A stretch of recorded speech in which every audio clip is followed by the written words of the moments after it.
obviously delivered in the main event, capped off with a war. Just give us your thoughts on Justin Gaethje and Paddy Pimblett delivering a 5-round battle. Yeah, I mean, what a couple. So Paddy Pimblett at the weigh-ins yesterday says, I'm going to knock this motherfucker out tomorrow. And I was like, that's interesting. And he never abandoned that game plan. Even when, he got dropped a couple times, I kept waiting for him. I'm like, he's eventually going to have to shoot and try to submit him. Now, I didn't know Paddy Pimblett had a chin like that till tonight. And, yeah, absolute dogfight in a war, and much respect to both guys. We haven't seen Justin yet, so we don't know what his status is physically. But, I mean, is the interim, is the unification fight have to be next, or is there a case if he's hurt and needs to be out for a while? Apparently he's 100%. So we sent Paddy Pimblett straight to the hospital, and then we're going to send Gaethje too. And Gaethje's like, believe me, I've been in plenty of wars. I'm good. So as far as we know right now, he's healthy.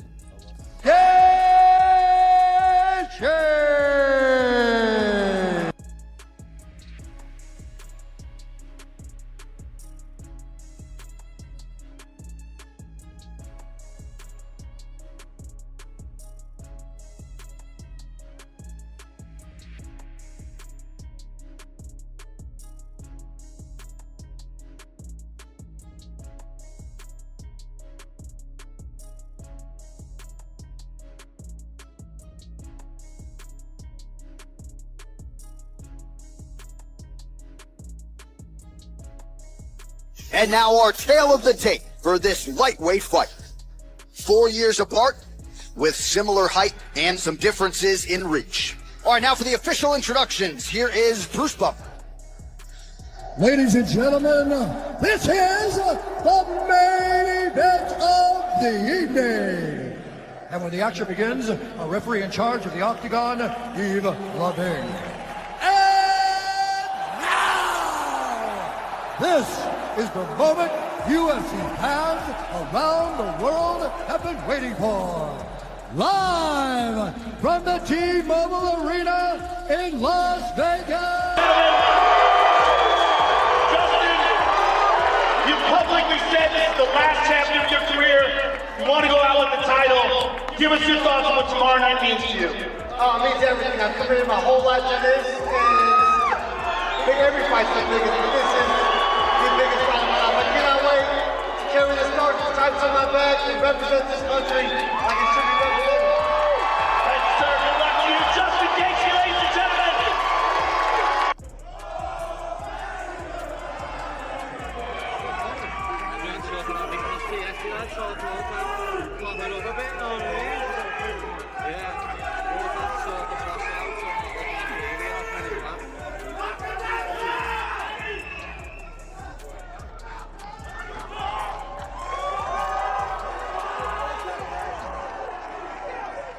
Justin, Paddy says he's been preparing for you like he prepared for the Michael Chandler fight. Is that a mistake? And why is this different from Chandler? Well, you obviously seen me fight Chandler. I have, better skills, and I beat him. But I don't care what he says, what he thinks. If he thinks I'm Michael Chandler, again, it goes back to my first statement. I love everything he's saying right now. And last one, your manager said he would like to see you fight Conor McGregor at the White House. At this stage in your career, would you take the money fight, or would you be focused on the undisputed title next? I'm only focused on Paddy Pimblett, January 24th. How many times do I gotta say I don't expect to be alive after these fights? I go in there willing and ready to give everything, and that's the same. I'll be on the White House card no matter what. Who I'm fighting doesn't matter. Some critics think you don't have enough experience for a title fight. What is the fight that earned you this title shot? Winning my last fight, being on a 7-fight win streak, the longest in the lightweight division. The critics can stick it up their asses. I'm the one who's fighting for the belt. So here's the thing about this matchup that's got everyone in the MMA community completely divided. You've got Justin Gaethje on one side, this battle-tested warrior who's been through absolute wars with the best fighters on the planet. Then there's Paddy Pimblett on the flip side, this unpredictable force who turns every single bout into complete mayhem and keeps shocking people every time he shows up to fight. We know Justin Gaethje is known for his iconic backflip. If everything goes for you well, do you have anything up your sleeve come celebration time? I'm not doing no backflip, me lads. Fuck that. Break me neck. Don't know. Probably just start dancing like I always do, lad. I've got nothing special planned. Right from day one, Paddy's been crystal clear that this isn't going to be some technical chess match. When these two stared each other down, you could feel the electricity in the air. Nobody flinched, nobody looked away, and just watching their body language told you everything you needed to know about two warriors who are absolutely convinced the other guy is about to get destroyed. This fight.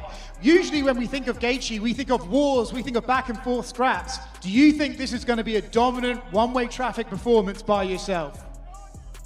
That's our job, innit? We're meant to hate each other. That's what everyone's here to see. You know what I mean? Is part of you hoping that maybe Justin can finally be the one to drag you into a war, take you to the full 5 rounds and see what your medal is made of? Yeah, of course, but I know I've got that in me anyway. I know I've got the heart and the desire to go 5 rounds with a warrior like Justin Gaethje, but it's not going to go that long.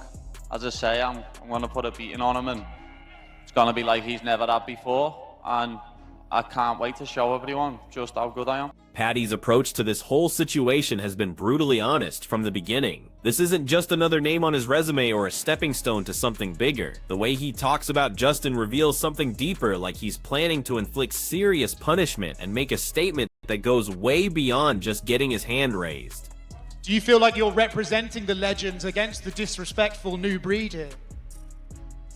I'm still in it. Legends retire. I ain't retired yet. I'm still in it. The fire is still as bright and as hot as it's ever been, and I cannot wait to fight this guy. Dustin's never got a nice word to say about me, lad. So, I was honest and said he looked like shit against Gaethje.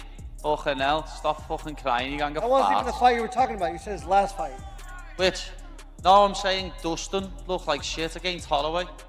That was what I said. You would also look like shit against Holloway. Well, we'll see. Once I beat you, I could end up fighting him. When someone brought up the possibility of this turning into a 5-round slugfest, Paddy didn't even hesitate. He basically said bring it on, claimed he's got the conditioning and mental toughness to go the distance, then immediately flipped it around and suggested Justin wouldn't survive that kind of pace anyway. Things got really heated when Justin started bringing up other fighters and past performances, trying to paint Paddy as disrespectful, but Paddy fired right back without missing a beat, making it obvious he doesn't give a damn about hurt feelings as long as he's getting inside his opponent's head. Paddy, Justin said yesterday that you're no Khabib Nurmagomedov on the ground and he's going to fight you with no fear in that area. Do you think he's going to be surprised about your ground game if it does go there?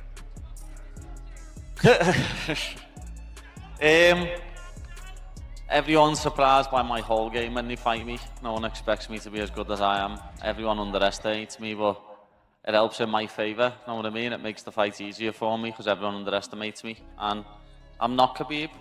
No one else is. I'm me. Know what I mean? And I'm an even harder puzzle to solve. I'm proper weird. You knew what Khabib was coming to do. You don't know what I'm coming to do. What really stood out was how comfortable Paddy seemed with being the villain in this story. He's the type of competitor who actually gets stronger when people doubt him, who uses negativity and criticism as motivation instead of letting it break him down. I'm still in it. Legends retire. I ain't retired yet. I'm still in it. The fire is still as bright and as hot as it's ever been, and I cannot wait to fight this guy. Dustin's never got a nice word to say about me, lad. So, I was honest and said he looked like shit against Gaethje. Fucking hell, stop fucking crying, you gonna get That wasn't even the fight you were talking about. You said his last fight. Which? No, I'm saying Dustin looked like shit against Holloway. That was what I said. You would also look like shit against Holloway. Well, we'll see. Once I beat you, I could end up fighting him. Well, you won't be fighting him. Justin, you said you want to drag Paddy specifically to the later rounds. Is that because you just want to test him there, or have you seen something in his performances that make you know you can have success there? No, it's just when I find the most success. He is weird, he's awkward fighting style, and it's gonna be a little puzzle. I'm gonna have to figure it out through the first round. And similar to my other opponents, I constantly am building momentum, and this is a battle of momentum. And I said I'm gonna dog walk this motherfucker. If he makes it that far. You've alluded to getting into the 4th and 5th rounds with Paddy. Is this a fight that you think you can be cautious in, or do you think you'll have to fight wide open? I think I need to fight smart. At the highest level, you cannot make mistakes. And if you watch all the champions, they're moving forward. I'm going to move forward. and I'm going to be in his chest. I'm going to put my head in his chest. He got really long arms. It's going to be hard to hit me when my head's in his chest. Justin's take on Paddy's unorthodox approach is pretty straightforward. Figure it out quickly. Don't let the weirdness intimidate you. And once you start solving that puzzle, everything starts falling into place round after round for the guy who's been through these championship level battles before. Justin, Paddy says he's been preparing for you like he prepared for the Michael Chandler fight. Is that a mistake? And why is this different from Chandler? Well, you obviously seen me fight Chandler. I have, better skills and I beat him. But I don't care what he says, what he thinks. If he thinks I'm Michael Chandler, again, it goes back to my first statement. I love everything he's saying right now. And last one, your manager said he would like to see you fight Conor McGregor at the White House. At this stage in your career, would you take the money fight or would you be focused on the undisputed title next? I'm only focused on Paddy Pimblett, January 24th. How many times do I gotta say I don't expect to be alive after these fights? I go in there willing and ready to give everything. And that's the same.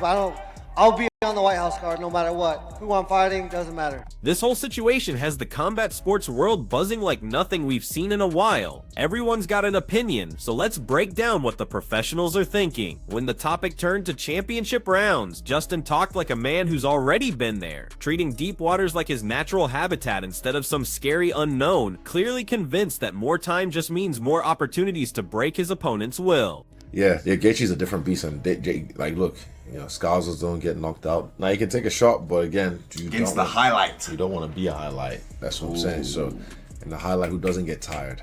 So I think this is Paddy's biggest challenge yet. Perfect opponent, perfect fight for them. Old dog, new dog. And Gaethje, that was one of his last 3 fights against Poirier. Another highlight. There's another one, another highlight against a beast in Barboza. So the leg kicks from Gaethje too. Yeah. Oh yeah, true. The stance. I didn't even think about that. This is what Gaethje used to. He still does it.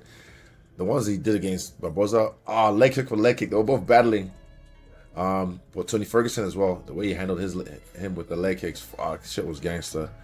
Gaethje, I just like the style. Come forward. Paddy's strategy seems to be letting everyone sleep on him, while he quietly sharpens his tools. He's completely fine with people making comparisons and then proving them wrong, insisting that his chaotic style is exactly what makes him so dangerous. While everyone knew exactly what game plan someone like Khabib was bringing, Paddy argues that his approach is way more unpredictable and impossible to prepare for, making every moment a puzzle that punishes anyone who hesitates and rewards fighters who trust their instincts completely. Gaethje is that guy, 37, but he's still that guy. He's still the violent highlight. So yeah, but again, that kind of stuff is fuel if you choose to use it as fuel. So he seems like he is. What should Gaethje's approach to this fight be? Fucking be Gaethje. Just be Gaethje. Be you. Do you. You know who you are. So don't let him tell you who you are.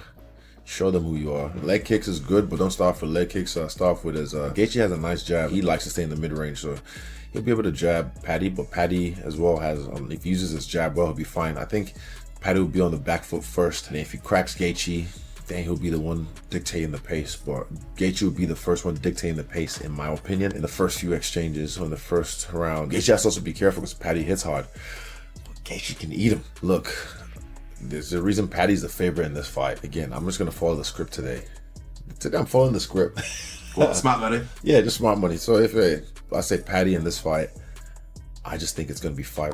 Justin's energy during their confrontation was ice cold and focused, like someone who knows that all this back and forth becomes meaningless once they're locked in there together, and that every question will get answered through violence and determination. When the analysts started weighing in, voices like Israel Adagja made it clear that we're not looking at some washed up version of Justin Gaethje here, reminding everyone that his leg kicks, relentless forward movement, and ability to end fights in an instant are still major problems for anyone. Fiziev fight ends up being a close decision where he builds as the fight goes on and starts breaking him in the third round. Both times that seemed to happen. But Fiziev took him down in round 1. Pure striker Fiziev. Took him down in round 1 and had him in an inverted triangle. And had him there for a while. And I think he could have done a lot more work from that position if he kind of knew the position he was in. But it seemed like once Fiziev ended up there, he just started hitting the body a few times and then thought, I don't know where to progress from this position. If Pimblett ever ends up landing on Gaethje in like one of those precarious positions, it's going to be immediate, like a lat, single, triangle, on the arm, wrench, go round to the back.